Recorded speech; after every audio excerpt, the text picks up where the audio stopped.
नमस्कार, प्रणाम। मैं आपका अपना विशु राय हाजिर हूँ विशु वारदात तक की एक और नई कहानी के साथ। साथियों, कहानी शुरू करें उससे पहले जितने भी हमारे प्यारे साथी चैनल पर नए आए हैं, जुड़िए विशु वारदात तक के इस छोटे से परिवार से। अपना प्यार दीजिए, सपोर्ट करिए, चैनल को सब्सक्राइब करिए, बेल आइकन का बटन भी ऑन कर लीजिए ताकि हमारी कहानी की नोटिफिकेशन समय समय से आपको मिलती रहे। साथियों, कहते हैं कभी कभी पुलिस ऐसा काम करती है जिसकी बड़ी सराहना होती है, लेकिन कभी कभी हर बार पुलिस अपराधी को पकड़ने में नाकामयाब हो जाती है। लेकिन आज एक ऐसा केस, ऐसी घटना जिसमें कई सालों बाद, लगभग 30 सालों बाद एक ऐसा अपराधी पकड़ा जाता है जिसके बारे में जब लोग सुनते हैं तो वह हैरान रहते हैं। वो अपराधी खुद अपने पकड़े जाने से हैरान रहता है। वह खुद संशय में पड़ा रहता है कि आखिर पुलिस ने उसे इतने सालों बाद कैसे पकड़ा। और कहते हैं कि कानून के हाथ बड़े लंबे होते हैं। कानून चाहे तो कुछ भी कर सकता है, चाहे अपराधी कितना भी शातिर क्यों न हो। साथियों, इस कहानी की शुरुआत होती है बिहार के मधुबनी से। बिहार के मधुबनी में एक क्षेत्र लगता है माधोपुर। माधोपुर में एक परिवार, बेहद हंसता खेलता परिवार रहता है। परिवार के जो मुखिया रहते हैं नरेंद्र कुमार। नरेंद्र कुमार का एक बेटा रहता है सतीश। सतीश बेहद ही पढ़ा लिखा, ठीक ठाक रहता है। उस समय लगभग 1993 में वह 12वीं पास रहता है। अब वह रोजगार के लिए मुंबई जाता है। सतीश नरेंद्र कुमार का इकलौता बेटा रहता है। वह मुंबई जाता है और मुंबई जॉब करने लगता है। अब देखते देखते ढेर सारे पैसे कमाने लगता है और पैसे कमाकर घर भेजने लगता है। उस समय लोग, गांव के लोग अपनी गंवई भाषा में कहते थे कि सतीश विदेश गया हुआ है, विदेश से ढेर सारे पैसे लेकर आ रहा है। अब बहुत से लोगों को उस समय अपने ही देश के राज्यों को लोग विदेश भी कहते थे। लेकिन जब सतीश घर लौटता है, घर वगैरह काफ़ी अच्छा बन जाता है गांव में, तब उसके पिताजी को लगता है कि अब एक अच्छी लड़की देखकर सतीश की शादी कर देनी चाहिए। अब उसके पिताजी नरेंद्र काफ़ी रिश्ते ढूंढते हैं, लेकिन कोई लड़की पसंद नहीं आ रही थी। एक दिन उन्हें एक लड़की पसंद आती है, तो वह बिचौलिए के माध्यम से उसके घर जाते हैं और जाने के बाद खुद लड़की के घर जाकर शादी विवाह की बात करते हैं और कहते हैं कि आपकी लड़की मुझे पसंद है, तो इसलिए मैं चल के आया हूँ और मैं चाहता हूँ कि मेरे लड़के से आप अपनी लड़की की शादी करवा दीजिए। अब लड़की के पिता पूछताछ अपना करते हैं, जांच पड़ताल करते हैं लड़के के बारे में, तो पता चलता है कि खानदान काफ़ी अच्छा है, लड़का भी पढ़ा लिखा है और विदेश में यानी कि मुंबई रहकर वो अपना किसी कंपनी में काम करता है, काफ़ी अच्छा पैसा कमाता है। अब वो अपनी लड़की का हाथ सतीश को देने के लिए तैयार हो जाते हैं। लड़की का नाम रमिता रहता है। रमिता उस ज़माने में 5वीं या 6वीं तक पढ़ी लिखी रहती है। अब उस समय की जो शिक्षा थी, 10वीं पास 12वीं पास शिक्षा आज की BA MA ग्रेजुएशन से काफ़ी बेहतर थी। उस समय की पढ़ाई आज की पढ़ाई से भी काफ़ी अच्छी थी। अब रमिता का हाथ उस लड़की के हाथों में सतीश को देने के लिए तैयार हो जाते हैं। कुछ महीनों बाद फिर जब सतीश मुंबई से पैसे कमाकर अपने घर लौटता है, तो उसके पिता नरेंद्र रमिता की शादी की एक डेट निकलवाते हैं और निकलवाने के बाद करीब 17 अगस्त 1992 में दोनों की शादी हो जाती है। और शादी के बाद अब सतीश अपनी पत्नी के साथ महीनों गुजारता है। काफ़ी खुश था, काफ़ी हंसता खेलता परिवार। अब इधर सतीश फिर से अपनी जिम्मेदारियों को निर्वहन करने के लिए मुंबई चला जाता है। मुंबई जाता है, कुछ दिन रहता है, तभी उसकी पत्नी अपने घर वालों से जिद करने लगती है कि वो वही मुंबई अपने पति के साथ रहना चाहती है, घूमना चाहती है। अब दोबारा जब उसका पति घर आता है, घर आने के बाद अपनी पत्नी से बातचीत करता है, तो उसकी पत्नी जिद करती है कि वो उसके साथ मुंबई घूमना चाहती है। उसने कभी शहर नहीं देखा है। अब एक पति सतीश अपने पत्नी को बेहद प्यार करता था, तो अपने घर वालों से बातचीत कर अपनी पत्नी को मुंबई लेकर जाता है। मुंबई लेकर जाता है, उसे शहर घुमाता है। अब शहर की चकाचौंध रोशनी देखकर रमिता वहाँ खो जाती है। उसे ऐसा लगता है कि मानो वह स्वर्ग में आ चुकी है। उसने पहले कभी शहर को देखा नहीं था। अब रमिता की आंखें मुंबई आकर फटी की फटी रह जाती है। अब वह मुंबई में ही बसना चाहती थी। लेकिन अब सतीश अपने माता पिता की भी चिंता करता, घर वालों की भी चिंता करता, तो अपनी पत्नी को अब जब घर जाने के लिए तैयार करता है तो उसकी पत्नी 6 महीने बाद अपने पति के साथ घर जाती है, ससुराल जाती है। ससुराल में अपने पति के साथ करीब 2 महीने जब गुजारती है, 2 महीने गुजारने के बाद अब वो गांव में नहीं रह पा रही थी। अब उसका जो रहन सहन शहरी मॉडल हो चुका था, अब वो गांव में रहना पसंद नहीं कर पा रही थी। उसे काफ़ी परेशानियों का सामना करना पड़ रहा था। अब गांव में उतनी व्यवस्था नहीं थी, बिजली वगैरह की भी समस्या थी। तो अब वह अपने सास ससुर से शहर में यानी कि मधुबनी ज़िले में घर बनवाने की जिद करने लगती है। अब सास ससुर अपने बेटे से बातचीत करते हैं तो सतीश अपने ससुर से बातचीत करता है और बातचीत करने के बाद फिर अपने पिता से बातचीत करता है। बातचीत करने के बाद मधुबनी में एक ज़मीन ली जाती है। ज़मीन लेने के बाद शहर में अब मकान बनना शुरू होता है।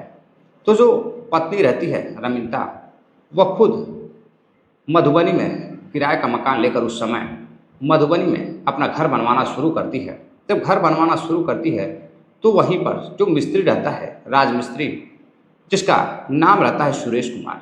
सुरेश कुमार की उम्र उस समय करीब 30 के आसपास रहती है और इधर 25 साल का सतीश भी आता है। कुछ दिनों तक घर का काम वगैरह कराता है, फिर वह अपना कमाने के लिए शहर मुंबई चला जाता है। इधर ज़मीन पर जहाँ काम चल रहा था, घर बन रहा था, वहाँ ससुर कभी कभी आते थे और कभी कभी रमिता भी देख रेख के लिए आती थी कि घर कैसा बन रहा है। रमिता अपने मन मुताबिक शहरी मॉडल में घर बनवा रही थी।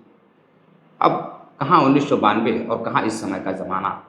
अब उस समय में 1992 के आसपास रमिता जब घर बनवाना शुरू करती है तो काफ़ी पैसे उस समय भी लग रहे थे। रमिता अपने पति से कुछ और पैसे मांगती है तो उसका पति फिर रजिस्ट्री करता है, कुछ पैसे और भेजता है। अब इधर घर रमिता जब बनवाना शुरू करती है तो बेहद ही हैंडसम हट्टा कट्टा मजदूर मिस्त्री सुरेश से बातचीत उसकी शुरू होती है। बातचीत करते करते अब सुरेश और रमिता की आए दिन बैठक होती, बातें होती, बाकी मिस्त्री और लेबर काम करते। अब धीरे धीरे काफ़ी मिस्त्री से, राजमिस्त्री सुरेश से रमिता की नज़दीकियाँ बढ़ने लगती हैं।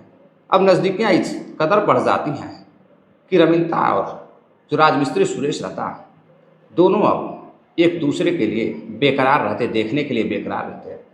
जब काम बंद रहता तो रमिता चोरी चोरी अपने प्लाट पर जाती और बुलाकर राजमिस्त्री से सुरेश से मुलाकातें करती, मिलती थी।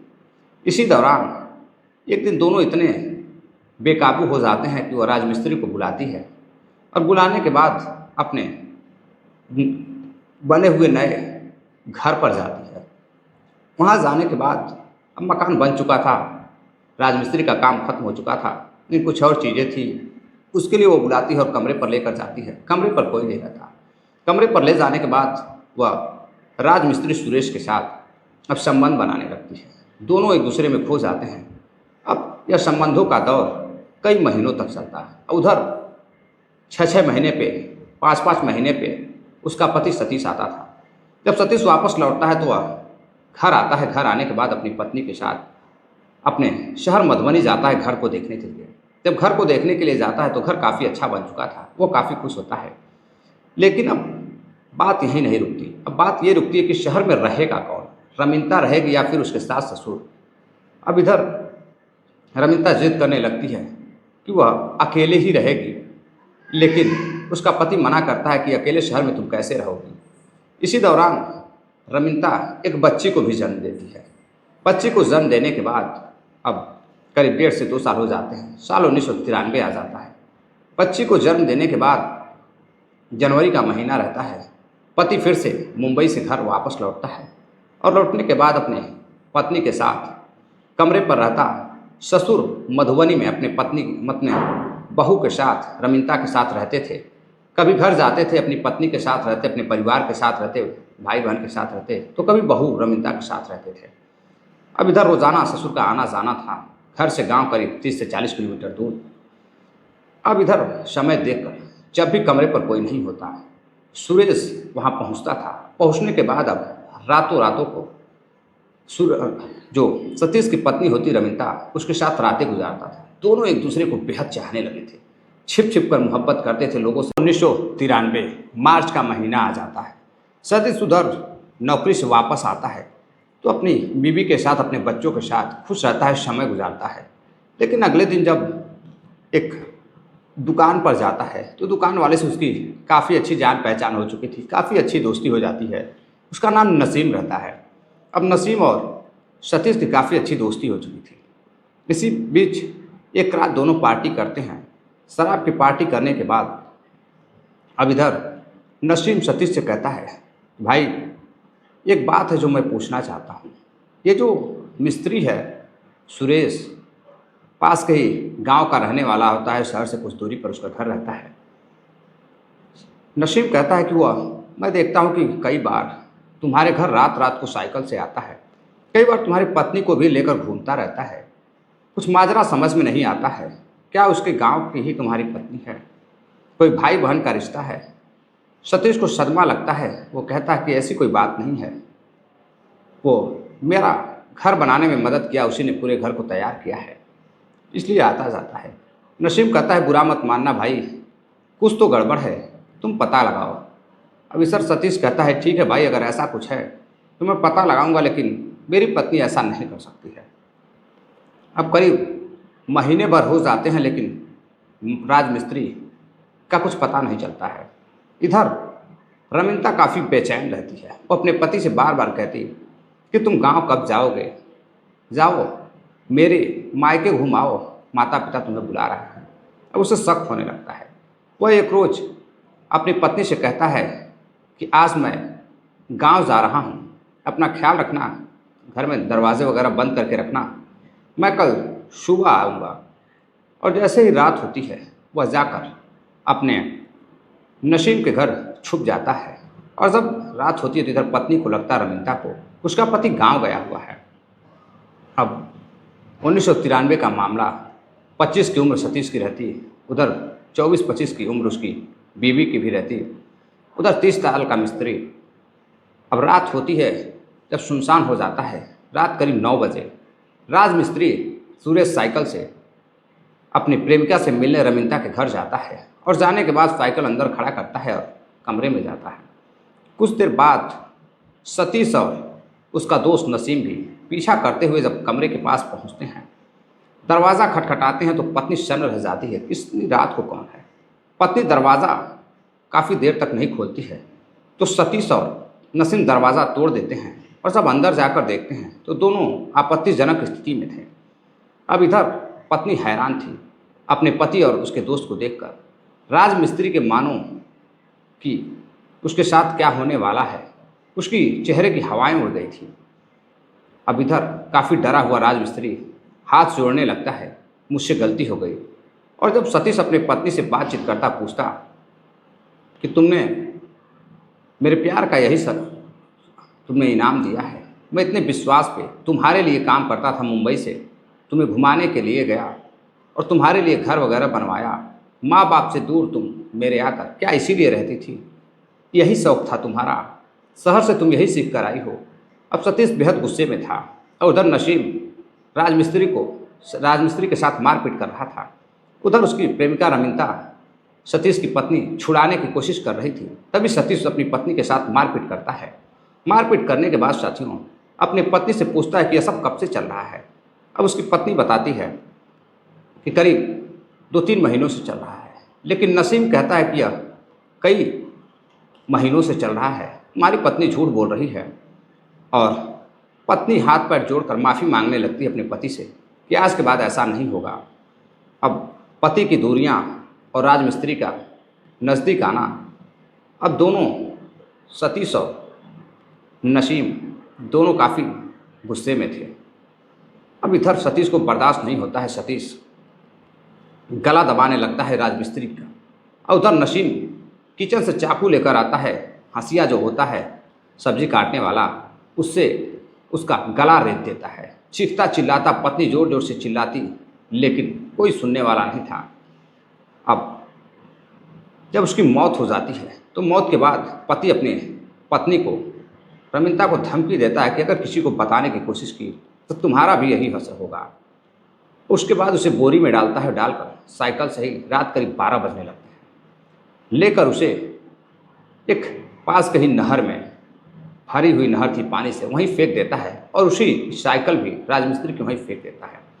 अगले दिन साथियों जब सुबह होती है तो एक राहगीर शौच के लिए जाता है, वहाँ पर सब देखता है कि एक साइकिल गिरी हुई है और एक बोरी पड़ी हुई है जो खून से लथपथ है, खून लगा हुआ है। तो वह कुछ शक होता है, वह चीखते चिल्लाते गांव की तरफ जाता है, गांव वालों को बताता है। तो गांव वाले दौड़ कर आते हैं तो देखते हैं कि शहर से कुछ दूर, करीब 4 से 5 किलोमीटर दूर नहर के पास सड़क के किनारे बोरी है बंधी हुई। जब राहगीर बोरी को खोलते हैं, गांव वाले बोरी को खोलते हैं साथियों, तो देखते हैं कि उसमें सिर कटी एक व्यक्ति की लाश है। पुलिस को जाकर कुछ लोग बताते हैं। पुलिस घंटों बाद आती है और आने के बाद उस समय पुलिस चौकियाँ वगैरह भी दूर दूर रहा करती थी, पुलिस काफ़ी दूर दूर रहती थी, वो भी बिहार का मामला। अब पुलिस आती है, आकर जांच पड़ताल करती है, गांव वालों से पूछताछ करती है तो लोग बताते हैं कि यह राजमिस्त्री का काम करता है, इसका नाम सुरेश है और यही पास के ही गाँव का रहने वाला है। न जाने किसने इसकी हत्या कर दी है, किसी को कुछ पता नहीं था। पुलिस अपने स्तर पर जांच पड़ताल करती है, गांव वालों से लोगों से पूछताछ करती है तो पता चलता है कि काफ़ी दयालु किस्म का, काफ़ी अच्छा इंसान था। यह नशे को हाथ भी नहीं लगाता था और उसकी किसी से दुश्मनी भी नहीं थी। भला एक मिस्त्री काम करने वाला गरीब व्यक्ति की हत्या कौन कर सकता है। अब लोग हैरान थे, अब लोग जानना चाहते कि इसकी हत्या इस कदर किसने की होगी। अब लाश को देखने के बाद पूरी तरह से पुलिस कंफर्म थी कि यह मामला हत्या का ही है। चोरी छिनैती के चक्कर में कोई गला काट नहीं सकता है। अब पुलिस जांच पड़ताल करती है लेकिन कहीं से कुछ पता नहीं चलता। अब घर वालों को खबर जाती है, घर वाले अपना दाह संस्कार करते हैं। इधर उसके साथ काम करने वाले, राजमिस्त्री के साथ काम करने वाला एक मिस्त्री एक दिन पुलिस के पास पहुंचता है और जाकर बताता है कि साहब, सुरेश का शहर की एक महिला से, रमिता नामक महिला से लव अफेयर चल रहा था, प्रेम संबंध था। अब पुलिस को मामला समझ में आ जाता है। पुलिस जांच पड़ताल करते हुए रमिता के घर पहुंचती है तो रमिता शहर में नहीं थी, वो अपने गांव चली गई थी। पुलिस एड्रेस पता करती है, पता करने के बाद अब रमिता के गांव जाती है। साथियों, गांव जाने के बाद उसके ससुराल रमिता से पूछताछ करती है तो उसके सास ससुर काफ़ी हैरान थे, गांव वाले हैरान थे। पहले के समय में जब पुलिस पहुंचती थी तो लोग डर जाते थे, तो लोग डर गए थे कि पुलिस क्या करने आई है। पुलिस उससे पूछताछ करती है कि कुछ दिनों पहले एक कत्ल हुआ था, वो मिस्त्री तुम्हारे यहाँ ही आता जाता था, तुमसे प्रेम संबंध था। और जैसे यह बात सास ससुर सुनते वो हैरान हो जाते, यह क्या मामला है। अब वह डरने लगती है और जब पुलिस पूछताछ करती तो वह टूट जाती है और बताती है कि मुझे मेरे पति ने मिस्त्री के साथ रंगे हाथों पकड़ा था तो उसने उसका कत्ल करके नहर में फेंक दिया था और मुझे धमकी दी थी कि वह मुझे भी मार डालेगा। अब पुलिस पत्नी को तो छोड़ देती है, रमिता का कोई हाथ नहीं रहता, लेकिन अब उसके दोस्त नसीम को गिरफ्तार कर लेती है। नसीम गिरफ्तार हो जाता है और सारी बातें उसको बताता है। लेकिन इधर सतीश को पता था कि एक न एक दिन वो पकड़ा जाएगा। सतीश मुंबई फरार हो जाता है। पुलिस उसे मुंबई आने का इंतजार कर रही थी, मुंबई से घर आने का, लेकिन कहीं उसका कुछ पता नहीं चलता। साल 2 साल हो जाते हैं, धीरे धीरे साल 2000 बीत जाता, 2005 बीत जाता, 2010 बीत जाता, लेकिन कहीं उसका कुछ पता नहीं चल रहा था। अब पुलिस केस को लापता समझकर अपराधी को बंद कर देती है। लेकिन जो सुरेश रहता है उसका एक बेटा भी रहता है। बाद में जब उसका बेटा बड़ा होता है तो उसे अपने पिता के कत्ल की जब जानकारी होती है कि कत्ल किसने किया था तो वह पता लगाता है। पता चलता है कि वह व्यक्ति तो अभी जीवित है और बार बार अपने गांव भी आता है, अपनी पत्नी से मिलता है, अपने घर वालों से मिलता है। अब यह सब सुनकर वह हैरान था कि उसके पिता का कातिल अभी भी खुला घूम रहा है। अब एक दिन वह पुलिस के पास जाता है और जाकर बताता है। पुलिस अब उसे कहती है कि एक काम करो कि तुम फिर से केस को ओपन करने की एक याचिका दायर करो। अब वो वकील से मिलता है कि याचिका दायर करता है। अब पुलिस जांच पड़ताल करना शुरू करती है फिर से और धीरे धीरे अब कई साल बीत जाते हैं। साल 2023 आ जाता है। अब कोर्ट आदेश दे देती है और अपराधी को पकड़ने की जल्द से जल्द अब याचिका मंजूर हो जाती है। उधर पुलिस अब अच्छे खासे यंत्र रहते हैं पुलिस के पास, संचार का माध्यम रहता, पुलिस उसके पीछे पड़ जाती है। मुंबई पुलिस जाती है पता लगाते हुए तो पता चलता है कि हाँ, अब वो नहीं रहता। अब उसकी पत्नी से पूछताछ होती है तो पत्नी कहती है कि उन्हें तो घर छोड़े हुए कई साल हो गए हैं, आज तक वो घर ही नहीं आए। लेकिन गांव वालों का कहना था कि वो घर आता है कभी कभी, 3-4 सालों में आता है, उसके पास न फ़ोन है न कुछ है, वह कभी किसी से बातें भी नहीं करता है। वो अचानक आता है, मिलता है और चला जाता है। अब पुलिस उसके पीछे लग जाती है। कहीं से पता चलता है कि वह दिल्ली में छुपा हुआ है। पुलिस दिल्ली पहुंचती है। दिल्ली जाने के बाद उसकी जांच पड़ताल करती है, एक मुखबिर के माध्यम से उसे गिरफ्तार करती है। जब पुलिस उसे गिरफ्तार करती है तो वह एक ड्राइवर रहता है, एक टैक्सी ड्राइवर था, टैक्सी चला रहा था। अब 55 साल 56 साल की उम्र, कहाँ 25 साल की उम्र में कत्ल किया और 30 साल बाद, करीब 30 से 31 साल बाद पुलिस उसे गिरफ्तार करती है। उसे पता चल चुका था कि पुलिस उसे पकड़ने ही वाली है, तो जगह बदलता रहता था।